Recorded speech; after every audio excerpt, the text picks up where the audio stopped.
అతి తక్కువ బడ్జెట్తో మీ పర్సనల్ ఇంటర్వ్యూస్ మరియు వ్యాపార ప్రకటనల కొరకు ఈ నంబర్ని సంప్రదించండి. గేమ్ చేంజర్ సినిమా బాగుందా? రిలీజ్ కాలేదు ఇంకా. కానీ గేమ్ చేంజర్ సందర్భంగా ఒక ప్రీ ఈవెంట్ ఫంక్షన్ జరిగింది గోదావరి జిల్లాలో. చాలా అద్భుతంగా జరిగింది, బాగా జరిగింది.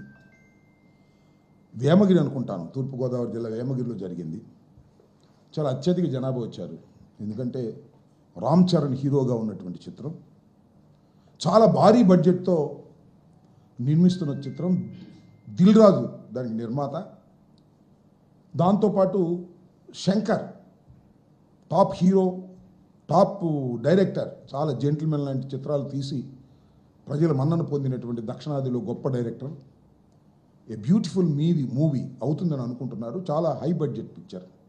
దాన్ని వేమగిరిలో మొన్న ప్రీ రిలీజ్ ఫంక్షన్ పెట్టారు. జనం అద్భుతంగా వచ్చారు, ఎందుకంటే సినిమా వ్యవహారం. దాంతోపాటు game changer, real game changer అంట. ఎవరు? పవన్ కళ్యాణ్ గారు. రియల్ గేమ్ చేంజర్ అంట, ఆయన వచ్చాడు. ఆ సినిమా గేమ్ చేంజర్ ఏమో ఈయన పొగిడాడు, ఈయనేమో ఆయన పొగిడారు. ఇద్దరు కలిసి పొగుడుకున్నారు. బ్రహ్మాండంగా జరిగింది, మూసింది, వెళ్ళిపోయారు. వెళుతూ వెళుతూ పాపం ఇద్దరు యువకులు యాక్సిడెంట్ అయి చనిపోయారు. ఒకరు మణికంఠ, మరొకరు చరణ్.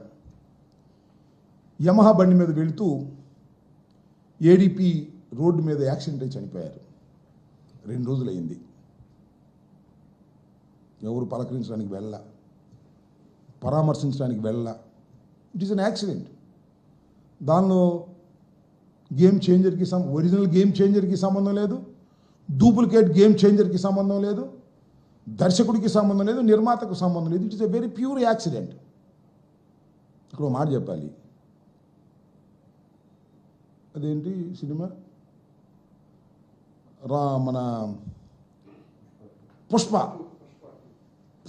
2కి సంధ్యా థియేటర్ దగ్గర జరిగిన ఎలాంటి యాక్సిడెంటో వీళ్ళకి సంబంధం లేదు. అది కూడా అంతే, సేమ్ నా దృష్టిలో. That is also an accident. This is also an accident.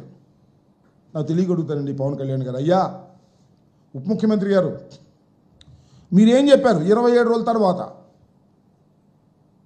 27 రోజుల తర్వాత సాక్షి మన పుష్ప హీరో అరెస్ట్ అయిన 27 రోజుల తర్వాత మీరేం చెప్పారంటే, గోరుతో పోయేది గొడ్డలిగా చేసుకున్నారు, యూనిట్ వెళ్ళి పలకరిస్తే పోయేది కదా, ఎందుకు పలకరించలేదు, ఇది తప్పు కదా అన్నారు. ఇప్పుడు నేను అడుగుతున్నా, చెప్పు. 2 రోజులు అయింది కదా, యూనిట్ ఎందుకు వెళ్ళలేదు? కనీసం మీరెందుకు వెళ్ళలేదు? మీ అన్నయ్య గారు కుమారుడే కదా, మీరెందుకు వెళ్ళలేదు? అక్కడ 2 కోట్లు ఇచ్చారు.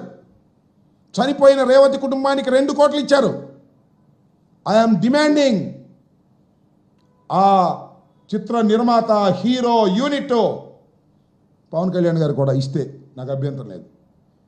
ఆ చనిపోయినటువంటి మణికంఠ కుటుంబానికి, రామ్ చరణ్ కుటుంబానికి చెరు 2 కోట్లు సహాయం చేస్తారా లేదా చెప్పని. పాపం రామ్ చరణ్ తండ్రి చిరంజీవి గారి ఫేవరెట్ అంట. ఆయన పళ్ళ వ్యాపారం చేసుకుంటాడు.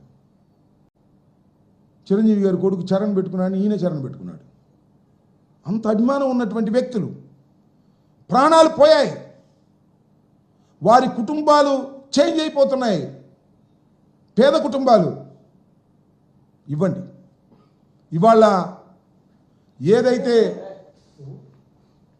ఏదైతే పుష్ప సినిమాకు సంబంధించి రేవతికి 2 కోట్ల రూపాయలు ఇచ్చారో, ఈ 2 కుటుంబాలకి 2 కోట్ల రూపాయలు ఇచ్చి ఒక్కొక్కరికి మీ చిత్తశుద్ధిని నిరూపించుకోండి. లేకపోతే మీరు ద్రోహులుగా చిత్రీకరించబడతారు. పవన్ కళ్యాణ్ గారు, ఎదుటి వారికి చెప్పేటందుకే నీతులు ఉంటాయి, మనం ఆచరించడానికి మాత్రం నీతులు ఉండవు అనేటువంటి మెసేజ్ని మీరు పంపిన వారు అవుతారని ఈ సందర్భంగా నేను వారికి చెప్పదలుచుకున్నాను. ఓకే.